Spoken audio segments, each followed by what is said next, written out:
গাজায় 1000 সেনা পাঠাচ্ছেন ইন্দোনেশিয়া। শান্তিরক্ষা মিশনের অংশ হিসেবে এপ্রিলের প্রথম সপ্তাহে যুদ্ধবিধ্বস্ত গাজায় 1000 সেনা পাঠানোর প্রস্তুতি সম্পন্ন করেছেন ইন্দোনেশিয়া। নেপালের নির্বাচনে জয়ের আশা অলির। নেপালের কমিউনিস্ট নেতা কেপি শর্মা ওলি টানা কয়েক দশক ধরে রাজনীতিতে সক্রিয়। তিনি 4 বারের দেশটির প্রধানমন্ত্রী হিসেবে দায়িত্ব পালন করেছেন। তবে 2025 সালে জেন জি আন্দোলনের মুখে তিনি ক্ষমতাচ্যুত হন। খামেনির সঙ্গে সরাসরি বৈঠক চান ট্রাম্প। ইরানের সর্বোচ্চ ধর্মীয় নেতা আয়াতুল্লাহ আলী খামেনির সঙ্গে সরাসরি বৈঠক করতে চান আমেরিকার প্রেসিডেন্ট ডোনাল্ড ট্রাম্প। মার্কিন পররাষ্ট্রমন্ত্রী এবং ট্রাম্পের জাতীয় নিরাপত্তা উপদেষ্টা মার্কো রুবিও এ তথ্য জানিয়েছেন। রবিবার মার্কিন সংবাদ মাধ্যমে ব্লুমবার্গে দেওয়া এক সাক্ষাৎকারে রুবির বলেন, রাজস্থানে আগুনে 7 শ্রমিকের মৃত্যু। ভারতের রাজস্থান রাজ্যের একটি শিল্প এলাকায় এক রাসায়নিক কারখানায় লাগা আগুনে দগ্ধ হয়ে 7 শ্রমিকের মৃত্যু হয়েছে। হরমুজ প্রণালীতে ইরানের সামরিক মহড়া। খাইবার পাখতুনখোয়ায় বিস্ফোরণ হুতাহুত। চলে যাচ্ছি দেশের সংবাদে। নতুন সরকারের যাত্রা আজ। কে হবে রাষ্ট্রপতি? জুলাই গণ অভ্যুত্থানের পর নির্বাচিত নতুন সরকার ও জাতীয় সংসদ পেতে যাচ্ছেন দেশ।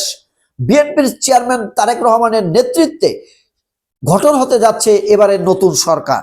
আজ সকালে সংসদ ভবনে ত্রয়োদশ জাতীয় সংসদ নির্বাচনে বিজয়ী এমপিরা শপথ গ্রহণ করবেন। বিকালে প্রথমে প্রধানমন্ত্রী হিসেবে তারেক রহমান ও পরে নতুন মন্ত্রিসভার সদস্যরা শপথ নেবেন। নবীন প্রবীণদের সম্মানে গঠিত এই সরকারের আকার তুলনামূলক ছোট হবে। বিএনপির নির্বাচনী জোটের শরিকরা মন্ত্রিসভায় থাকছে বলে জানা গেছে।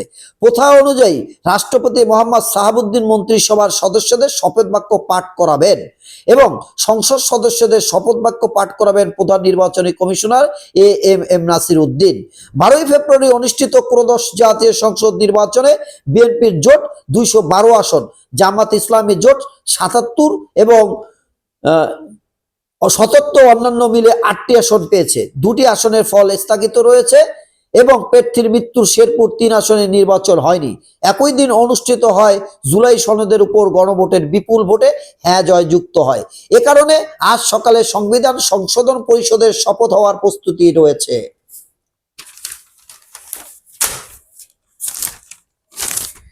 গণতন্ত্র ও জবাবদিহি যেন থেমে না যায়।